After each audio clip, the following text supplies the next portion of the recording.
Hello, and welcome back to Movie Night with Mac, the show with my movie reviews. Now, in this slightly different episode, I will be giving my ranking and my reviews of my top 5 favorite movies of 2024 that I had the chance to see. Now, I will admit, just as a disclaimer, I've had a few blind spots when it came to releases this year. There's a good handful of movies that I have heard really great things about. I just had not had the chance to see them yet, whether it be reasons of distribution or I just couldn't find the time when they were released. These movies include, but are not limited to, Conclave, The Brutalist, Baby Girl, A Real Pain, Queer, Amelia Perez, The Apprentice, A Different Man, Nickel Boys, Sing Sing, and a couple more. So, if you are wondering where some of these are on my list, they were not snubbed. I just have not seen them. Overall, I think 2024 has been a pretty solid year for cinema. We ended it with a bang, with lots of great releases in December, many box office smashes, lots of very bad horror movies. But without further ado, let's jump right into my top 5 personal favorite movies of 2024. So with number 5, starting off with what is potentially a hot take, I really enjoyed Kinds of Kindness, directed by Yorgos Lanthimos, starring Emma Stone, Jesse Plemons, and Willem Dafoe. Yorgos Lanthimos is known for his strange and experimental and oftentimes disturbing films, and Kinds of Kindness is no different.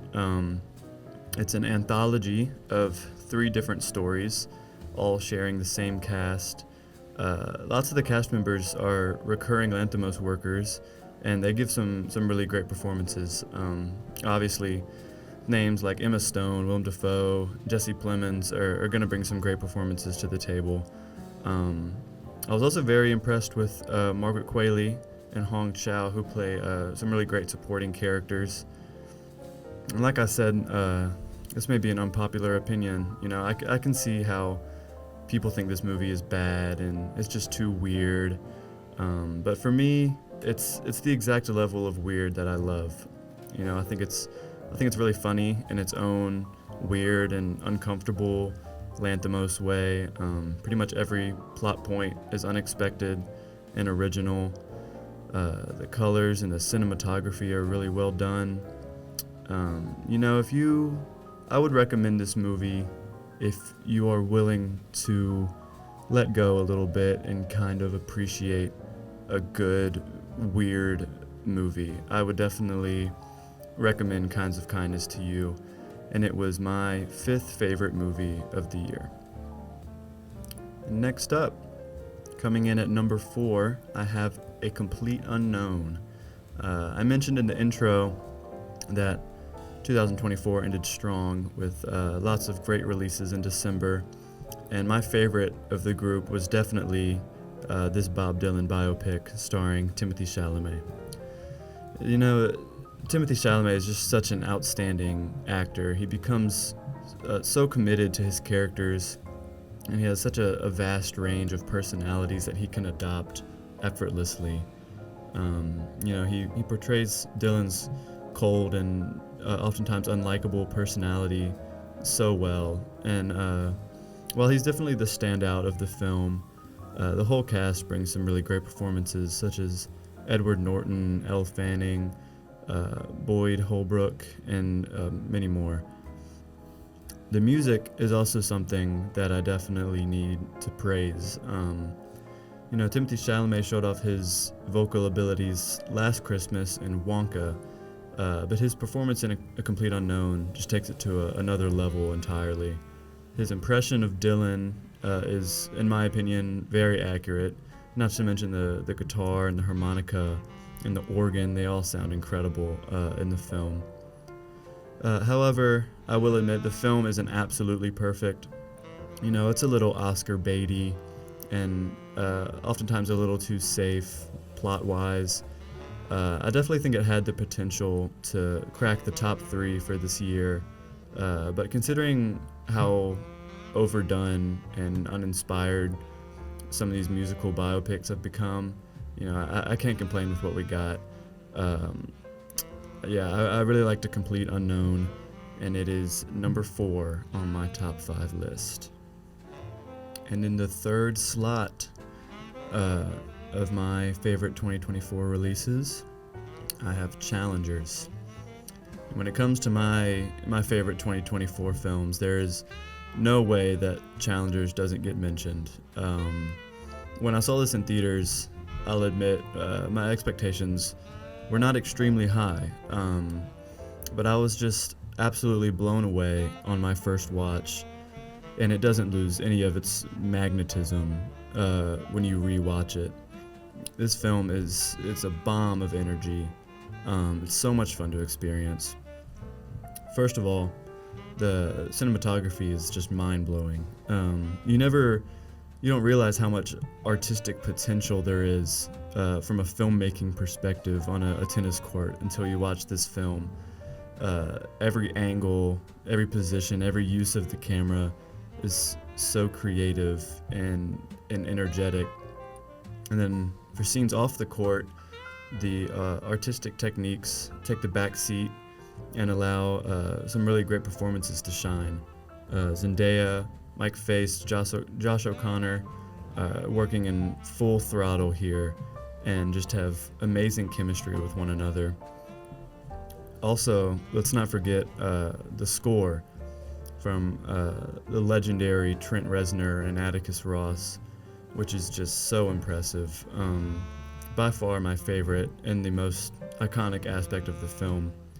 It just recently won a Golden Globe, and in my opinion, I think it has a good shot at the Oscar for Best Score. Now, I could talk about Challengers for a long time. I think it's so great, but I don't think it's perfect. The third act drags, and there's so much lost momentum, basically, during the climax of the film.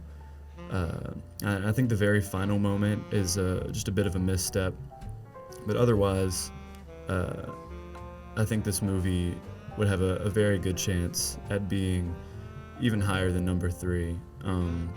But overall, Challengers is a very fun and a very impressive film, and it ranks number 3 on my list.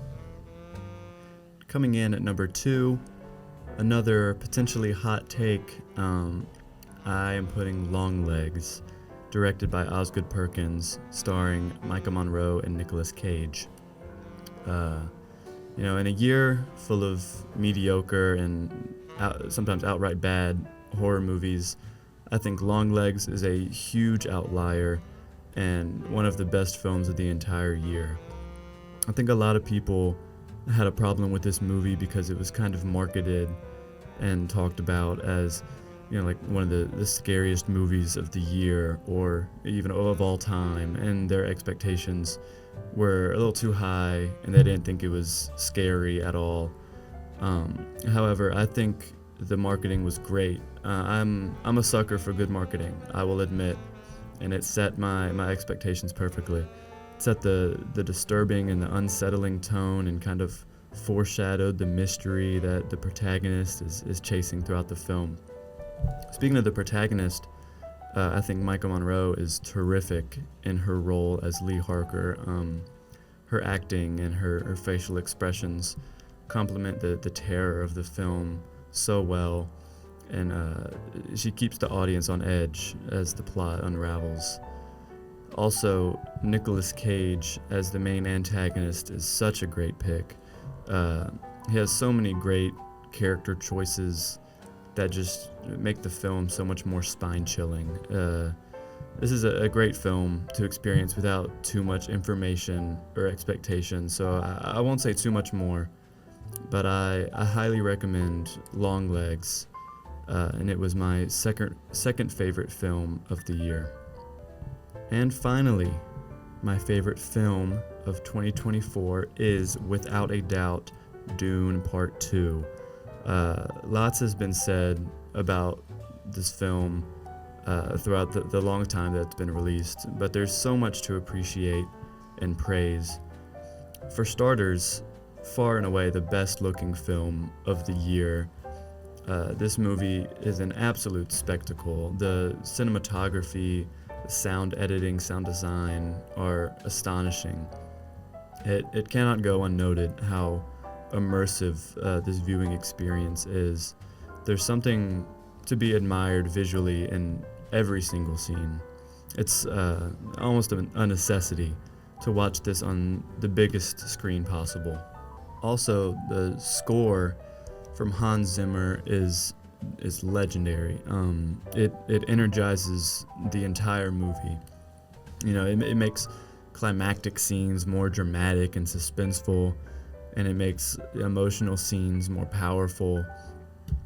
Worm Ride and Harkonnen Arena, just to name two, are some standouts and personal favorites of mine. Truly up there with some of Zimmer's best work. And finally, the cast. So many great performances, not a single outlier or weak link in the whole group. Coincidentally, I've talked about Timothée Chalamet and Zendaya in this video already, but they are both so incredible in this film. They're leading a generation of new actors with their recent work. From the rest of the cast, there's so many to mention. I could talk about Rebecca Ferguson, Florence Pugh, Josh Brolin, Stellan Skarsgård, so many more. But my favorite performance of the film was definitely Austin Butler. He is amazingly psychotic and unnerving and gross, an incredible commitment to the character. I think he needed just a little more screen time for his character to fully flesh out. But yeah, Dune Part 2 wins Film of the Year from Mac. A really great moment for cinema as a whole, in my opinion. Closer to the start of 2024, the chances of Dune at the Oscars was looking a lot more likely, but now not so much. Maybe some technical wins, but I wouldn't be surprised if the performances are snubbed for nominations. The noms might already be out by the time this episode is released. But yeah, that is my list, my top 5 favorite films of 2024. If you're interested in my entire ranking and every movie that I watched from 2024, my Letterboxd account is linked in the description, where I have a list of my ranking of all 52 2024 releases that I got the chance to see. Stay tuned for the next episode coming soon, where I'll likely be giving my thoughts on the 2025 Oscar nominations, which should be very interesting. But yeah, thank you so much for listening and watching, and have a fantastic day.